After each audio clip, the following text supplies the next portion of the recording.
سے باہری طور پہ بالکل جو ظاہر نمودار ہے، ہو رہے ہیں، بالکل ظاہر ہیں، تو ان پہ ہاتھ پھیرنا ہے. اسی طرح ہونٹ ہیں، ہونٹ بند کرنے کی صورت میں نارمل جو ہونٹ ظاہر ہوتے ہیں صحیح ہے. ان پہ بھی ہاتھ پھیرنا ہوگا. ٹھیک ہے. اب کس نے زور سے ہونٹ بند کر لیے تو اس صورت میں اس حصے پہ اگر ہاتھ نہیں پھیرا جو عام طور پہ بند کرنے عادتاً پر جو ہوتے ہیں عادتاً ظاہر ہوتے ہیں، ہاتھ نہیں پھیرا تو تیمم نہیں ہوگا. تو اسی طریقے سے آنکھوں کے یہ پپوٹے وغیرہ صحیح. ان پہ، بھووں پہ، مونچھیں ہیں، ان پر سب چیزوں پہ ہاتھ پھیرنا ہوگا. اچھا اس کے بعد اب ہم یہی ایک دفعہ مارا ہوا ہاتھ اب ہاتھوں پہ استعمال نہیں کر سکتے. اس کے لیے ہمیں نئی ضرب زمین پر یا جن سے زمین والی چیز پہ مارنے ہوں گے. ٹھیک ہے. ہم نے پھر دوبارہ مارا. اب اس کے بعد پہلے سیدھے ہاتھ کا مسح کریں، یہ سنت ہے کہ ابتدا سیدھے ہاتھ سے کی جائے پھر ٹھیک ہے. الٹے ہاتھ سے. لیکن کسی نے اگر الٹے ہاتھ سے بھی ابتدا کر دی تو تیمم ہو جائے گا، کیونکہ فرض ہے دونوں ہاتھوں کا کونیوں سمیت تیمم کرنا. ٹھیک ہے. تو اب یہ ہے کہ سیدھے ہاتھ سے تیمم کریں گے. بہتر طریقہ یہ ہے کہ انگلیوں کا یہ جو پیٹ کہلاتا ہے، صحیح ہے، اس پیٹ کو سیدھے ہاتھ کی انگلیوں کی پشت پہ رکھیں اور کھینچتے ہوئے اس کو پورا کونی کے نیچے تک لے آ جائیں. جائیں آدھے اب بازو اس تک کے بعد یہ جو حصہ رہ ہتھیلی گیا کا ہے، انگوٹھا ہے، اس کے ذریعے سے پھر واپسی بقیہ حصے کو یوں کھینچتے ہوئے لے آئیں. اور بہتر یہ کہ جب واپسی ہم لا رہے ہوں تو یہ والا انگوٹھے کا پیٹ سیدھے ہاتھ کے انگوٹھے کی پشت سے گزرے. کر لیں. ٹھیک. لیکن اسی طرح پھر یہ بائیں ہاتھ کا مسح کیا جائے گا. لیکن اس کے اندر اس بات کا خیال رکھنا ضروری ہے کہ جس طرح وضو میں کوئی بال، کھال، رواں اگر دھلنے سے رہ جائے جاتا ہے. تو وضو نہیں ہوتا. ٹھیک. تو اسی طریقے سے تیمم کے اندر ہاتھ کا پھیرنا بھی ضروری ہے. اگر ہاتھ پھیرنے میں کوئی جگہ 1-8 انچ کی بھی ایسی رہ گئی کہ جس پہ ہاتھ نہیں پھرا صحیح. تو پھر تیمم نہیں ہوگا. تو اگر آپ کو لگتا ہے کہ آپ کا اس طرح ہاتھ پھیرنے سے کفایت نہیں ہو رہا تو آپ اس طرح ہاتھ پھیر سکتے ہیں صحیح. تاکہ کوئی جگہ ہماری باقی نہ رہے. انگلیوں میں خلال کریں صحیح. تاکہ ان حصوں میں بھی تیمم والا ہاتھ پہنچ جائے. صحیح. تو اس کا خیال رکھنا ضروری ہے. تو یہ ایک تیمم کا طریقہ ہے جو مختصراً بیان کیا گیا. ٹھیک.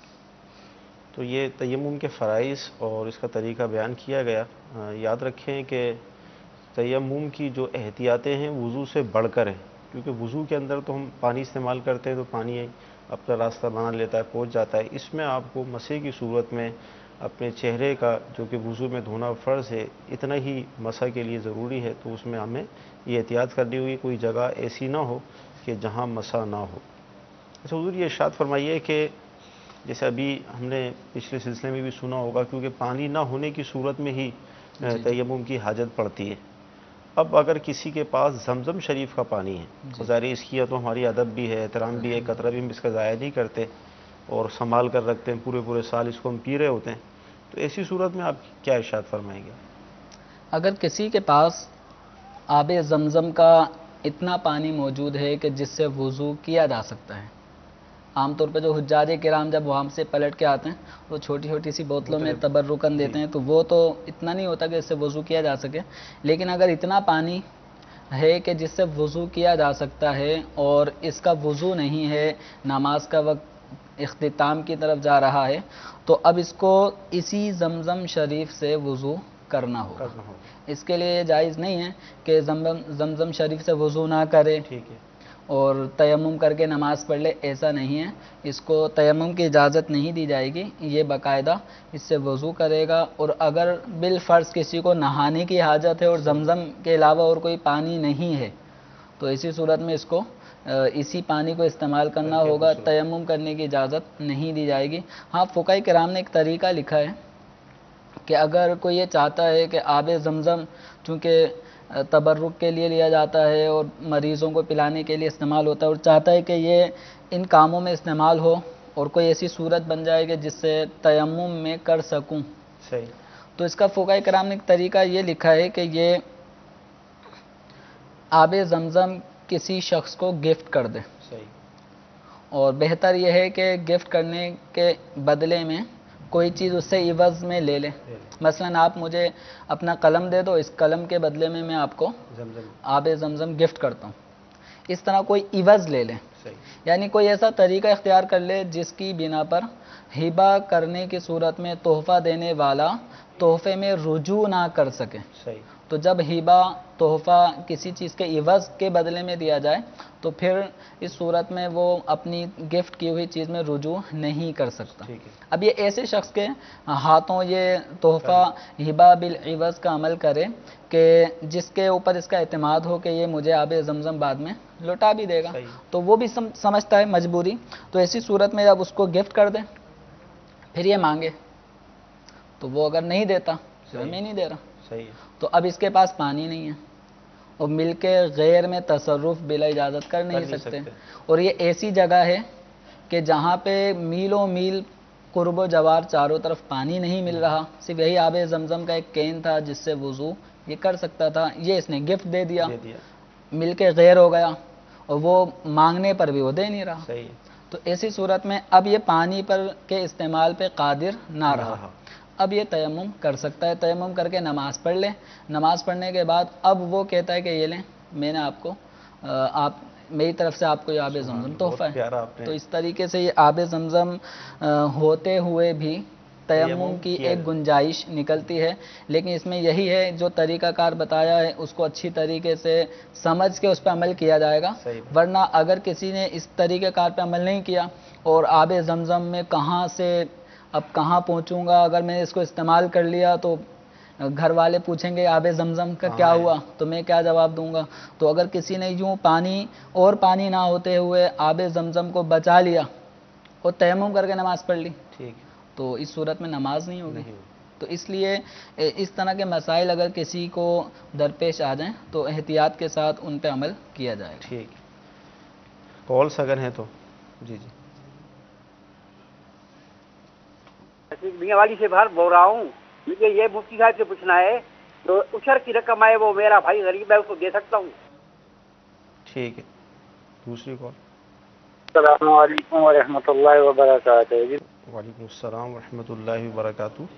میں محمد ادریس سعودی عرب سے بات کر رہا ہوں. میں نے صرف یہ پوچھنا تھا کہ کیا کسی مسجد میں یا حرم شریف میں, مسجد نبوی شریف میں کسی کے ایصال ثواب کے لیے قرآن پاک رکھے جا سکتے ہیں؟ اور دوسرا یہ ہے کہ کسی زندہ آدمی کے لیے ایسا ہی عمل کیا جا سکتا ہے برائے ایصال ثواب کے لیے؟ جی انشاءاللہ عرض کرتے ہیں. دو سوال ہیں حضرت. ایک تو یہ ہے کہ میاں والی سے تھے, عشور کی رقم کے حوالے سے پوچھا ہے کہ اس کا ارشاد فرمائے کیا ہے. عشور کی رقم کس کو دے سکتے ہیں؟ کس کو دے سکتے ہیں اور یہ کس طرح دی جائے گی عشور بھائی کو اپنے؟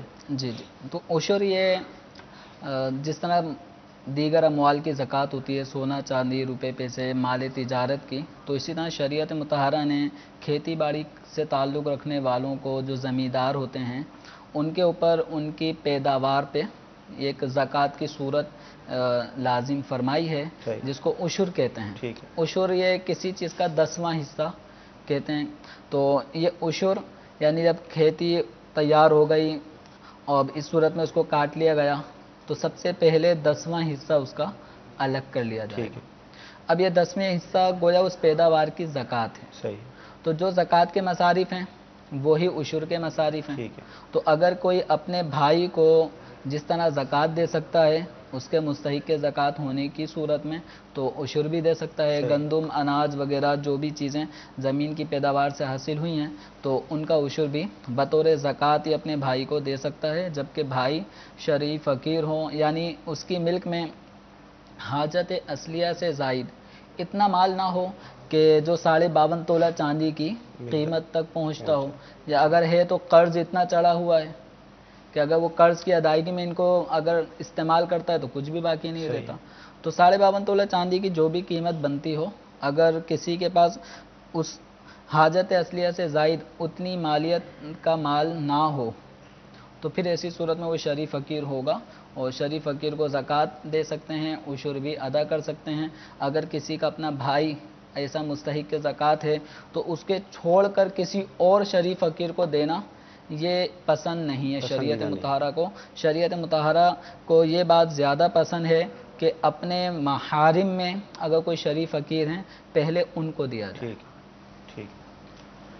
ادریس صاحب تھے ہمارے کہ حرمین طیبین مسجد حرام ہے, مسجد نبوی ہے, تو یہاں ہم قرآن مجید پڑھنے کی رکھ سکتے ہیں ایصال ثواب کی نیت سے کہ کوئی بھی پڑھے؟ یا اسی طرح جو زندہ ہے اس کی نیت سے بھی ہم کیا رکھ سکتے ہیں؟ ایصال ثواب، ایصال ثواب یہ قرآن و احادیث سے اس کا ثبوت، علماء نے باقاعدہ اس میں مدلل مفصل کتابیں بھی تصنیف فرمائی ہیں۔ تو ایصال ثواب کا مطلب یہ ہے کہ ایک آدمی نے کوئی عمل کیا، نیک عمل کیا، اس نیک عمل کا وہ ثواب اگر کسی کو پہنچانا چاہتا ہے، مثلا کسی نے سورہ فاتحہ پڑھی، سورہ فاتحہ پر جو اللہ تبارک و تعالیٰ کی بارگاہ سے ثواب ملے گا، یہ ثواب یہ اپنے زندہ والدین کو بھی پہنچا سکتا ہے، صحیح، مرحومین والدین کو بھی پہنچا سکتا ہے، صحیح، صرف گنتی کے چند افراد ہی نہیں، پوری امت کو بھی یہ پہنچا سکتا ہے۔ صحیح، اب اس امت میں کتنے مسلمان ہیں، کتنے مرد، کتنے عورت ہیں، تو اس کا شمار ہمیں نہیں ہے، ہر ایک کو پوری سورہ فاتحہ کا ثواب جو اللہ تعالیٰ پڑھنے والے کو عطا فرمائے گا، وہی ثواب جن جن کو یہ پہنچانا چاہتا ہے ان سب تک بغیر کسی کمی کے پہنچے گا۔ صحیح، تو ایصال ثواب ایک بہت بہترین عمل ہے، صحیح، اس میں کوئی خرچ نہیں ہے، ٹھیک، صرف اللہ تعالیٰ کی بارگاہ میں یہ بندے کا دعا کرنا ہے، عرض کرنا ہے کہ یا اللہ اس نیک عمل کا ثواب جو تو اپنے کرم سے دے گا ان افراد تک پہنچا دے۔ ٹھیک، اچھا، اب یہ مسجد میں قرآن پاک رکھنا، چاہے مسجد نبوی شریف ہو، مسجد حرام ہو یا علاقے کی بھی کوئی مسجد ہو، تو قرآن پاک رکھنا یہ باعث ثواب ایک عمل ہے، اور جو بھی پڑھے گا تو قرآن پاک رکھنے والے کو اس کا ثواب ملے گا، اور یہ ثواب جس طرح فوت شدہ کو پہنچایا جا سکتا ہے، اس میں اپنے زندہ والدین کی بھی یا کسی بھی زندہ شخص کے لیے ایصال ثواب کی نیت کی جا سکتی ہے۔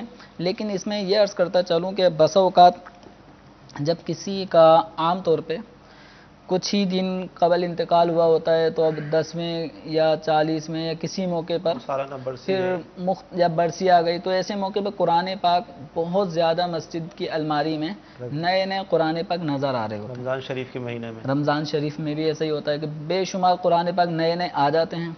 اب ہوتا کیا ہے کہ ان قرآن پاک کو پڑھنے والے لوگ عام طور پہ نہیں ہوتے۔ صحیح، قرآن پاک مسجد کے ان شوکیس کی زینت تو بنا رہتا ہے، کوئی اس کو پڑھتا نہیں پڑھتا ہے۔ نہیں، بسا اوقات ایسا بھی ہوتا ہے کہ ایسی جگہ ان کو رکھ دیا جاتا ہے کہ جہاں بارش کا پانی آ کر صفحات کو شہید ہو جاتے ہیں، اس طرح کے معاملات ہوتے ہیں۔ تو ایسی صورت میں اب یہ دیکھ لیں کہ اگر مسجد میں قرآن پاک بے شمار تعداد میں موجود ہیں، تو اب آپ نیا قرآن پاک لا کے رکھ رہے ہیں، پڑھنے والا کوئی نہیں ہوگا، پڑھے گا تو ثواب ملے گا۔ صحیح، تو ایسی صورت میں کوئی اور اس کا نعم البدل، کوئی ایسی چیز جو مسجد کے ضرورت کی ہے وہ دے دیں۔ صحیح، مثلا پنکھے کی حاجت ہے، پنکھا دے دیں، کوئی لائٹ ٹیوب لائٹ اس کی حاجت ہے وہ دے دیں، جنریٹر کی جیسے اس دور میں بجلی کی کمی کے باعث جنریٹر کی اشد ضرورت پڑتی رہتی ہے، تو ایسا کوئی طریقہ اختیار کر لیں جو استعمال میں آئے۔ صحیح، تو قرآن پاک بھی دینا جائز ہے، باعث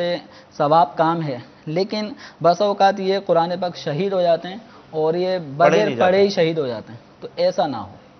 اس سلسلے میں آپ کی بارگاہ میں مشورہ یہ ہے کہ مسجد کمیٹی سے اگر رابطہ کر لیں آپ، اور مسجد کمیٹی سے آپ معلومات کر لیں کہ مسجد میں کس چیز کی حاجت ہے، اور اس حاجت کو اگر آپ پوری کر دیں گے تو انشاءاللہ اس میں بھی زیادہ ثواب ہوگا، کیونکہ دیکھا یہ گیا ہے کہ عموماً قرآن وہ الماریوں کی زینت بن جاتے ہیں، بعض اوقات شہید بھی ہو جاتے ہیں۔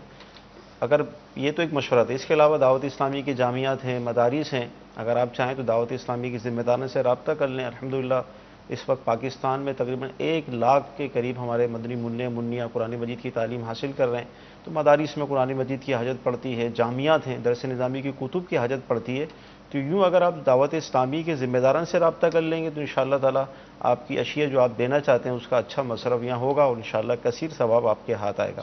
اچھا حضور، یہ ارشاد فرمائیے کہ جیسے تیمم کا ہمارا بیان چل رہا ہے، اب کپڑے بھی نہ پاکیں اور پانی بھی اس کی مقدار کم ہے، کپڑے پاک کرتے ہیں تو وضو نہیں ہو پاتا، وضو کرتے ہیں تو کپڑے نہ پاکیں، اب اس صورت میں کیا کریں؟ کپڑے اگر ناپاک ہیں کسی کے اور وہ ناپاکی اتنی ہے کہ جس سے نماز ہو جائے گی، صحیح، مثلا 1 درہم کی یہ مقدار وہ ہے کہ جتنی مقدار اگر کپڑے پہ لگ جائے تو نماز پڑھنا جائز نہیں ہوتا، تو اگر درہم سے کم مقدار میں ناپاکی لگی ہے، مثلا پیشاب کا 1 قطرہ صحیح، وہ کپڑے پہ لگ گیا، صحیح، ناپاک تو ہے، لیکن 1 قطرے کے برابر ناپاکی جو کپڑے پہ لگی ہے، 1 قطرے کے برابر، تو اس سے نماز پڑھنے والا اگر نماز پڑھے ان کپڑوں میں تو نماز ہو جاتی ہے۔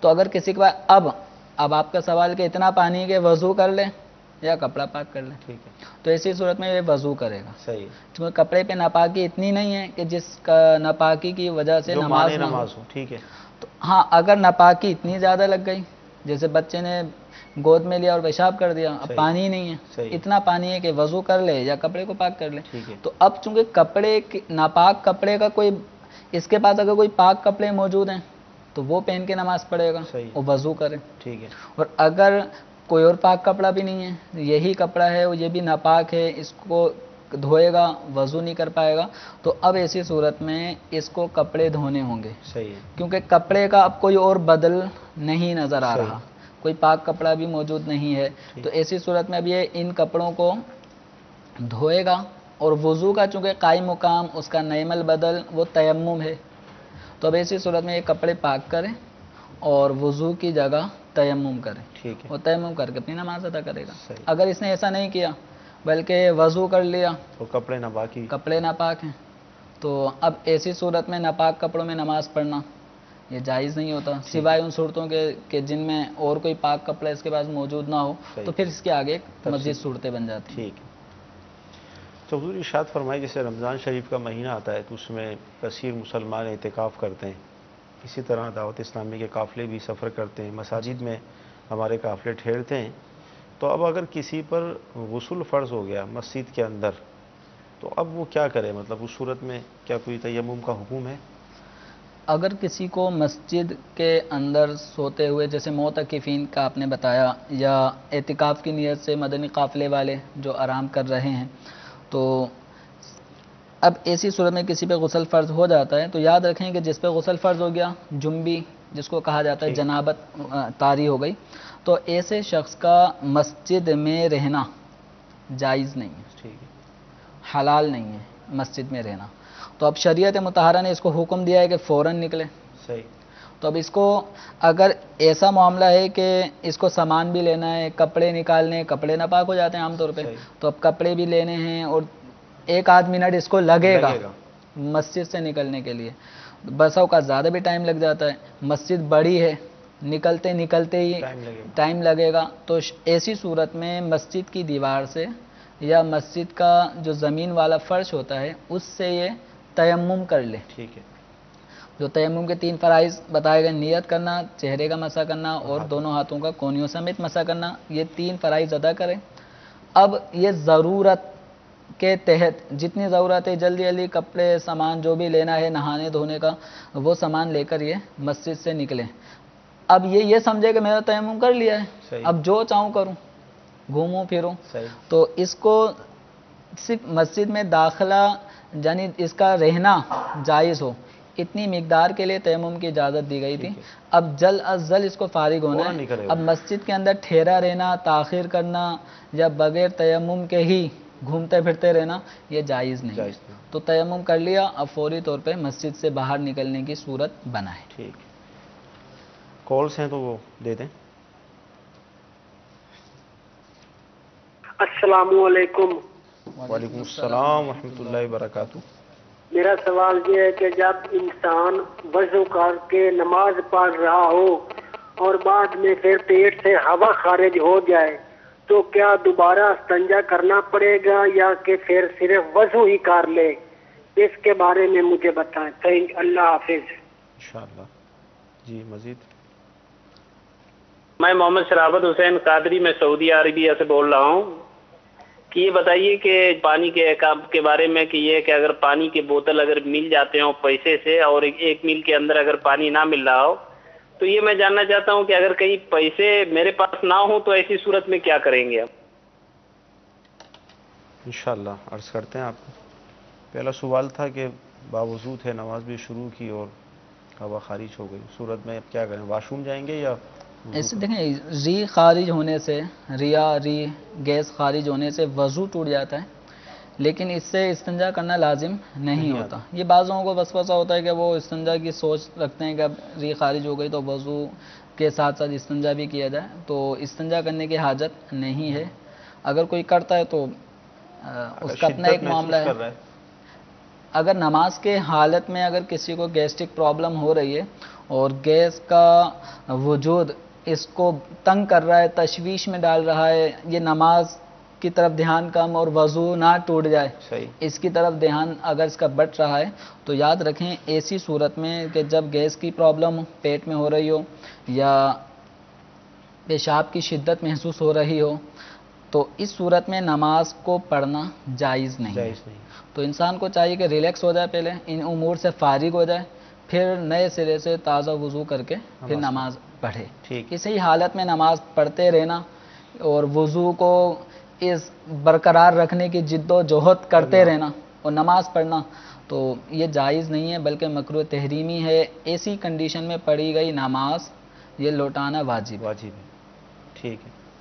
دوسرا سوال تھا کہ 1 میل کے اندر پانی کا جو ہم نے تیمم کی شرط سنی تھی، اب پانی خریدنا پڑے گا، مل جائے گا لیکن پیسے نہیں ہیں، تو اس صورت میں کیا کریں؟ اگر ایسا ہے کہ 1 میل تک پانی، یا عام طور پہ شہروں کے اندر آبادیوں میں تو ایسا مشکل ہے، کہیں نہ کہیں سے پانی کا بندوبست ہو ہی جاتا ہے. ہاں اگر بیرون شہر گئے ہیں اور وہاں کوئی پانی بیچتا ہے تو ایسی صورت میں اگر پیسے ہیں تو اور اس کی قیمت اتنی ہی ہے جتنی بنتی ہے، صحیح. اس سے ڈبل ٹبل وہ نہیں مانگ رہا، جتنی بنتی ہے وہاں پانی کی قیمت اتنی ہی چارجز وہ لینا چاہتا ہے، مانگ رہا ہے اتنے پیسے، اس کے بعد پیسے ہیں تو ایسی صورت میں تیمم کی اجازت نہیں ہے، پانی خرید کر وضو کرنا ہوگا. پیسے نہیں ہیں اور وہ پانی دے گا بھی نہیں، صحیح. تو اب اسی صورت میں اگر چاروں طرف 1 میل کے فاصلے تک پانی نہیں ملتا، پانی نہیں ہے تو صرف ادھر ہی ہے اور بغیر پیسوں کو دے گا نہیں، اور پیسے ہیں نہیں تو اب اسی صورت میں یہ تیمم کر سکتا ہے، تیمم کر کے نماز پڑھے. ٹھیک ہے. ٹرین میں اس طرح کی صورت بنتی ہے جیسے ہمارے قافلے سفر کرتے ہیں، یا اب ٹرین سفر کر رہی ہے، وہ نہیں رک رہی اسٹیشن پر، نماز کا بھی وقت ہے، نماز کا وقت بھی جا رہا ہے، بوگیوں میں پانی نہیں ہے، تو اس صورت میں بھی پھر ہم یہی صورت اختیار کریں گے؟ کیا فرماتے ہیں؟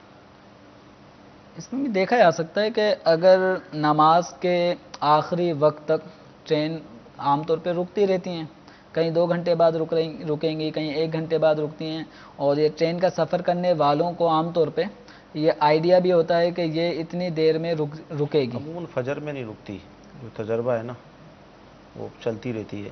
اب اس میں یہی ہے کہ عام طور پہ چونکہ اس کا تعلق ٹرین کا کھانے پینے کے اوقات میں ہی انہوں نے عام طور پہ روکنا ہوتا ہے، یا کہیں اسٹاپ کرنا ہے، پیسنجر اتارنے چڑھانے، تو ایسے موقع پہ تو اب اس میں یہ ہے کہ اگر واقعتاً پانی نہیں ہے یا اتنا پانی ہے کہ جو پینے ہی کے کام آ سکتا ہے اور سفر تک مزید پانی ملنے کی امید نہیں ہے تو اب یہ تیمم کر سکے گا.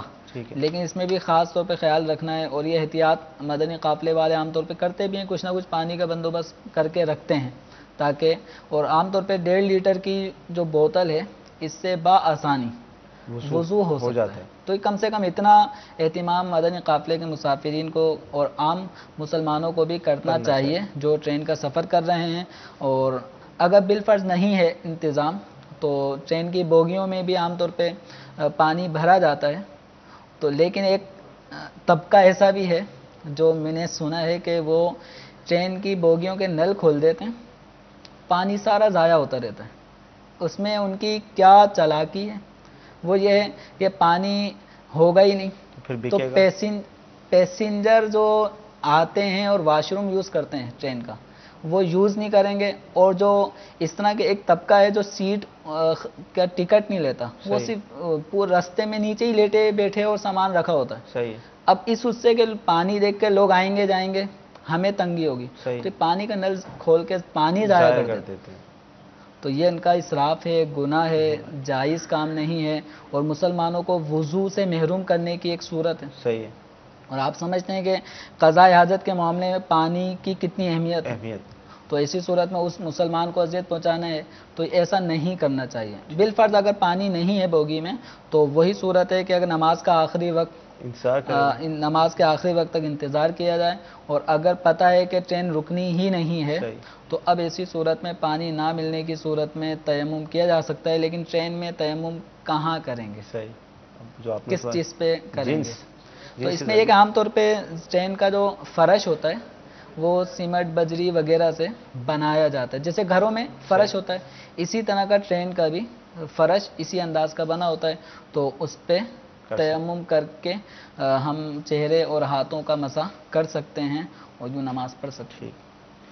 تو حضور یہ ارشاد فرمائیے کہ کیونکہ آج کل جدید دور ہے تو ہمارے گھروں میں جو پینٹ وغیرہ ہوتے ہیں، پلاسٹک پینٹ ہے، میٹ فنیش ہے، اس طرح کے پینٹ بھی ہوتے ہیں، تو اب اگر تیمم کرنے کی صورت بن رہی ہے تو اس صورت میں ہم کیا کریں گے؟ کیا دیواروں پر کلر جو ہوتا ہے جی جی وہ ٹھیک، تو یہ پلاسٹک پینٹ وغیرہ اس طرح کے ہوتے ہیں، تو دیکھیں یہ جو دیواروں پہ جو رنگ کیا جا رہا ہے تو اس صورت میں یہ کلر ایسا ہوتا ہے کہ جو اگر ہم مٹی اس کو اگر آگ میں جلائیں تو یہ باقاعدہ پگھل جاتا ہے، ختم ہو جائے۔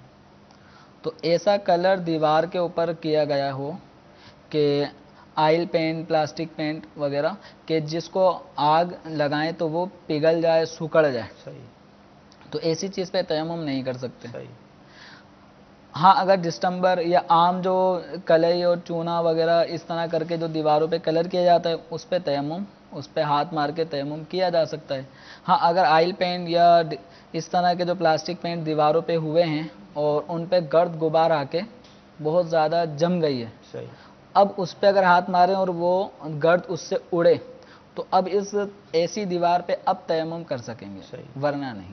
صحیح، تو اس کا خاص طور پہ خیال رکھنا ہے کہ عام طور پہ چونکہ مہنگا ایک ڈیکوریشن کرنے کا ایک سلسلہ ہوتا ہے، مہنگے سے مہنگا کلر جو دیر تک رہے، تو اس میں یہ آئل پینٹس وغیرہ اور پلاسٹک پینٹس وغیرہ استعمال کیے جاتے ہیں، تو اس پہ تھوڑا خیال رکھنا چاہیے، تیمم ان چیزوں سے نہیں ہوگا۔ ٹھیک جی، اگر کال ہے تو دے دیجیے۔ السلام علیکم۔ وعلیکم وعلیکم السلام السلام ورحمۃ ورحمۃ اللہ اللہ وبرکاتہ۔ وبرکاتہ۔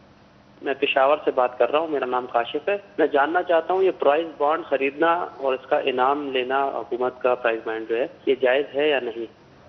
جی، دوسری کال۔ السلام علیکم ورحمۃ اللہ وبرکاتہ۔ وعلیکم السلام ورحمۃ اللہ وبرکاتہ۔ محمد اجمل فرید پاک وطن شریف سے۔ میرا سوال یہ ہے کہ کیا میں اگر کوئی سورہ فاتحہ سے پہلے سورت پڑھ لے تو اس کے بعد اس کو سورہ فاتحہ پڑھنی پڑے گی اور اس کے بعد سورت ملانی پڑے گی یا نہیں؟ اور دوسرا سوال یہ ہے کہ فجر اور عصر کے بعد کیا سجدہ کر سکتے ہیں، یعنی کہ سجدہ تلاوت یا سجدہ شکر؟ جزاکم اللہ خیرا۔ جی حضور، پرائز بانڈ۔ پرائز بانڈ کا خریدنا اور اس پہ لگنے والا انعام حاصل کرنا یہ دونوں جائز ہیں، صحیح، اس میں کوئی سود والی بات نہیں ہے۔ ٹھیک ہے۔ اچھا، دوسرا سوال یہ تھا کہ پاک وطن شریف سے اجمل بھائی ہیں، سورہ فاتحہ سے پہلے سورت پڑھ لی، اب جی، کیا کریں؟ اگر نماز کے اندر چونکہ سورہ فاتحہ پہلی اور دوسری رکعت فرضوں کی، اور اگر 4 رکعت یہ سنت موقدہ یا وتر 3 رکعت پڑھ رہے ہیں تو اس کی ہر رکعت کے اندر سورہ فاتحہ کے بعد سورت کا ملانا واجب ہوتا ہے، اور فرضوں کی پہلی اور دوسری رکعت میں سورہ فاتحہ کے بعد سورت کا ملانا واجب ہوتا ہے۔ جہاں یہ واجب ہے وہیں یہ بھی واجب ہے کہ سورت سے پہلے سورہ فاتحہ پڑھی جائے گی۔ صحیح، اب اگر کسی نے سورہ فاتحہ سے پہلے کوئی سورت شروع کر دی، کچھ آیتیں پڑھ لیں تو واجب چھوٹ گیا۔ صحیح، واجب کیا تھا؟ سورہ فاتحہ پہلی پڑھی جائے گی، سورت یا آیتیں بعد میں پڑھی جائیں گی۔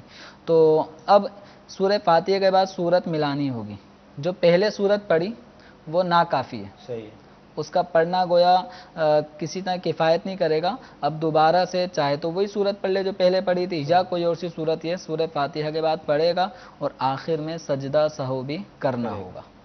سجدہ سہو تاخیر کی وجہ سے ہوگا۔ سجدہ سہو جو سورہ فاتحہ کی ترتیب اس نے الٹ دی، اس کے باعث سجدہ سہو لازم ہوگا۔ ٹھیک ہے۔ فجر اور عصر کے بعد، نماز کے بعد سجدہ تلاوت ہے، سجدہ شکر ہے، کوئی بھی ہم سجدہ کر سکتے ہیں؟ سجدہ تلاوت یہ کیا جا سکتا ہے عصر کے بعد بھی، فجر کے اس وقت میں بھی، فجر کی نماز پڑھ کر، فجر کی نماز پڑھ کر بھی کر سکتے ہیں۔ جو اوقات مکروہہ ہیں، جی، جیسے سورج نکلنے کے 20 منٹ کا جو وقفہ ہوتا ہے، یا غروب ہونے سے پہلے جو 20 منٹ کا وقفہ ہوتا ہے، یا ذہاب کبریٰ کا جو وقت ہوتا ہے جب سورج عین سر پہ آ جاتا ہے، تو اس وقت یہ سجدہ تلاوت نہیں کریں گے۔ ہاں اگر کسی نے آیت سجدہ پڑھی ہی اسی وقت مکروہ اوقات میں، صحیح، تو ایسے وقت میں اگر اس نے سجدہ تلاوت کر لیا تو ٹھیک، کوئی گناہ نہیں ہے۔ لیکن اگر پہلے پڑھی تھی آیت سجدہ، اب سجدہ تلاوت اس مکروہ وقت میں کرنا چاہتا ہے تو گناہ گار ہوگا۔ صحیح، وقت مکروہ گزرنے کے بعد اب سجدہ تلاوت کرنا ہوگا. ٹھیک ہے. حضور ارشاد فرمائیں کہ جیسے آج کل سردی کا موسم آ چکا ہے اور پنجاب میں پاکستان کے جو بیشتر علاقے ہیں وہاں تو کافی سردی کا سلسلہ ہوتا ہے، تو اب پانی سے اگر وضو کرتے ہیں، کوئی مریض ہے پانی سے وضو کرنے کی صورت میں مرض پڑتا ہے یا پانی کو وہ ہاتھ لگاتا ہے تو قطرے کا پیشاب کا اس کو پرابلم ہوتا ہے، تو ایسی صورت میں وہ کیا کرے؟ ایسے بھی کچھ امراض اور مریضوں کے حوالے سے سننے کو ملا ہے کہ پانی کے قریب جاتے ہیں تو پیشاب کا قطرے آنا میں شروع ہو جاتے ہیں، اچھا. اور اگر پانی کے قریب نہ جائیں تو قطرے میں نہیں آتے. تو جو قطروں کے جن کو امراض لاحق ہیں، پیشاب کے قطرے آنے کا مرض ہوتا ہے، تو ان میں ایک کیفیت یہ بھی پیدا ہو جاتی ہے کہ پانی کا استعمال قطرے آنے کا ٹھنڈ لگنے سے قطرہ نکل جاتا ہے. تو اگر کسی کو واقعتاً یہ تجربہ ہے کہ یہ وضو کرتا ہے تو پیشاب کے قطرے آنے کا سلسلہ شروع ہو جاتا ہے، پیشاب کا قطرہ نکلے گا وضو ٹوٹ جائے گا، صحیح. پھر دوبارہ یہ وضو کرے گا، پھر قطرہ نکل آئے تو یہ سلسلہ یوں چلتا رہتا ہے اس کا.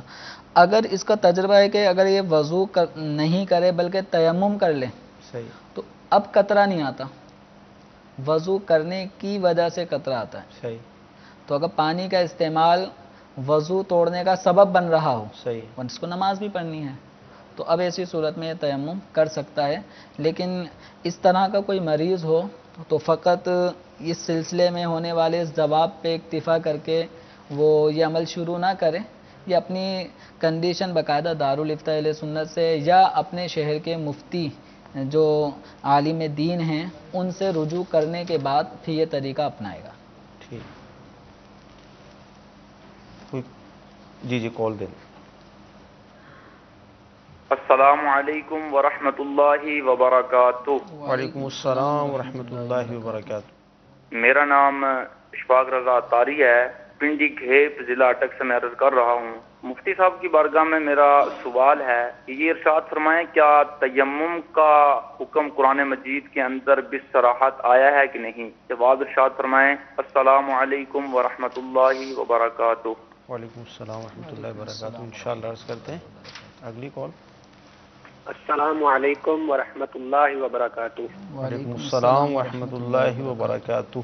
میں محمد عدیل اتاری شیخو پورہ پنجاب سے بات کر رہا ہوں. میرا دارالافتاء اہل سنت سے سوال یہ ہے کہ جن لوگوں کو قرآن پاک پڑھنا نہیں آتا وہ اگر قرآن پاک کی ہر لائن پر بسم اللہ الرحمن الرحیم پڑھتے رہیں تو کیا یہ درست ہے؟ مجھے اس کا جواب دے دیجیے. السلام علیکم ورحمۃ اللہ وبرکاتہ. وعلیکم السلام ورحمۃ اللہ وبرکاتہ. عرض کرتے ہیں قرآن مجید سے تیمم کا حکم ثابت ہے؟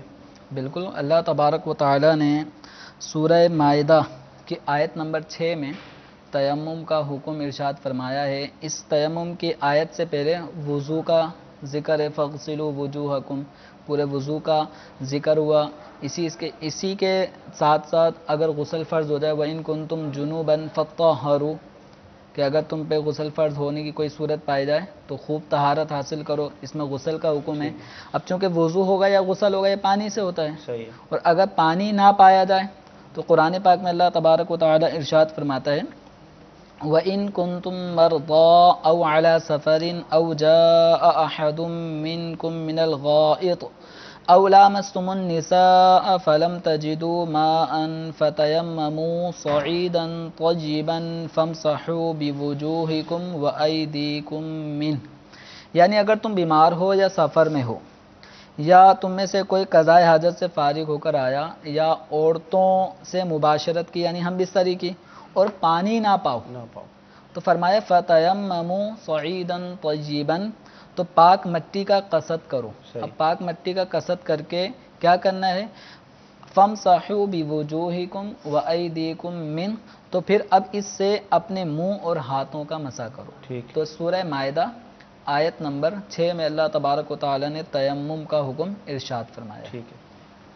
اسی طرح دوسرا سوال تھا کہ جن لوگوں کو قرآن پڑھنا نہیں آتا تو وہ ہر آیت پر ہر لائن پر بسم اللہ پڑھتے ہیں، تو ایسا کرنا صحیح ہے؟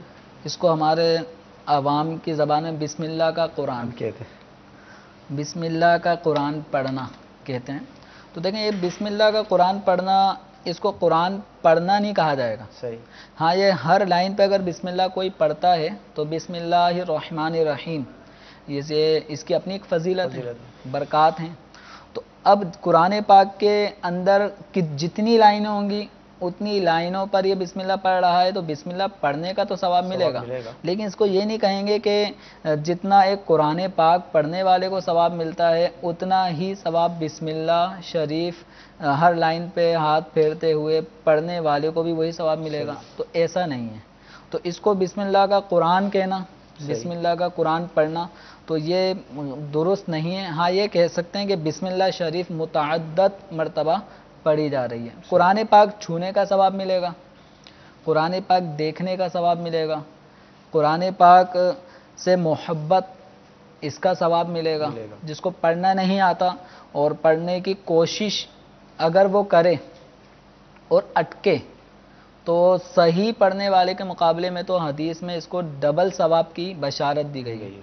تو صرف بسم اللہ شریف بھی آپ پڑھتے رہیں، لیکن جب قرآن پڑھنا ہو کوشش کریں تو جتنی آیتیں پڑھنا آپ کے لیے آسان ہو اتنی آیتیں سیکھ لیں۔ خاص طور پہ جو سورہ فاتحہ جس کا نماز میں پڑھنا واجب ہے، اس کے علاوہ چند ایک مختصر چھوٹی صورتیں سورہ کوثر، سورہ اخلاص وغیرہ ان کو پڑھ لیں، ان کو یاد کر لیں تاکہ سورہ فاتحہ کے بعد سورت پڑھنے کا یہ واجب یہ بھی ادا ہو۔ تو اسی طریقے سے التحیات اس کا پڑھنا واجب ہے۔ دعائے قنوت، اب اس میں اللہم انا نستعین کا وہی ضروری نہیں ہے، کوئی مختصر دعا جو احادیث میں وارد ہوئی ہیں ان کو پڑھ لیں۔ تو وہ چیزیں جو جن کا پڑھنا فرض ہے، جن کا پڑھنا واجب ہے نماز میں، کم از کم اتنا سیکھنا ضروری ہے۔ اب اسی پہ اکتفا کر کے رہیں گے، بسم اللہ کا قرآن پڑھ رہے ہیں اور قرآن کی آیتیں صورتیں نہیں سیکھ رہے تو کہیں اپنا فرض ادا نہ کرنے کی بنا پہ نماز ہی ان کی ادا نہیں ہوگی، واجب ادا نہ کرنے کی صورت میں نماز ناقص رہ جائے گی۔ تو نماز کی طرف بھی توجہ دیں اور کوشش کریں۔ اور یہ اپنے دعوت اسلامی کے مدنی ماحول میں تو مدرسۃ المدینہ بالغان کی ترکیب ہے۔ الحمدللہ بے شمار اسلامی بھائیوں نے جنہوں نے بچپن میں قرآن نہیں پڑھا، جوانی میں نہیں پڑھا، الحمدللہ سفید بارش اسلامی بھائی بھی قرآن پاک پڑھ رہے ہوتے ہیں۔ تو یہ قرآن سے محبت کریں اور قرآن پڑھنا سیکھیں۔ تو یہ آج کے سلسلے میں جن اسلامی بہنوں سے رابطہ کیا، کالز کی، کوشش کی گئی کہ ہم ان کی جوابات دیں، جو رہ گئے وہ مایوس نہ ہوں، انشاءاللہ کوشش کریں گے کہ اگلے سلسلے میں ان کو ہم شامل کریں۔ آپ سلسلہ دیکھتے رہیں گے تو انشاءاللہ تعالی بہت سارا علم آپ کو حاصل ہوگا۔ آج کے سلسلے میں ہمیں تیمم سے متعلق گفتگو کی، بہت سارے مسائل ابھی اس کے رہ گئے ہیں، کمپلیٹ نہیں ہوئے۔ اس سلسلے میں آپ کو عرض ہے کہ امیر علیہ سنت، امیر دعوت اسلامی کی ایک کتاب ہے نماز کے احکام، اس میں ایک رسالہ ہے وصول کا طریقہ، آپ اسے حاصل کر لیں گے تو انشاءاللہ تعالی اس میں مزید آپ کو تیمم کے حوالے سے مدنی پھول مل جائیں گے۔ اللہ تعالیٰ کی بارگاہ میں ہم دعا کرتے ہیں کہ اللہ تبارک و تعالیٰ آج کا ہمارا یہ سلسلہ اپنی بارگاہ میں قبول فرمائے، جو سیکھا ہے اس پر عمل کرنے اور دوسروں تک پہنچانے کی توفیق عطا فرمائے۔ انشاءاللہ عز و جل یہ سلسلہ نشر مقرر کے طور پر کل دوپہر 12 بجے انشاءاللہ ٹیلی کاسٹ کیا جائے گا۔ اللہ تعالیٰ ہمیں مزید برکت عطا فرمائے۔ مدنی چینل دیکھتے رہیے۔ صلو علی الحبیب صلی اللہ تعالی علی محمد صلی اللہ علیہ وسلم۔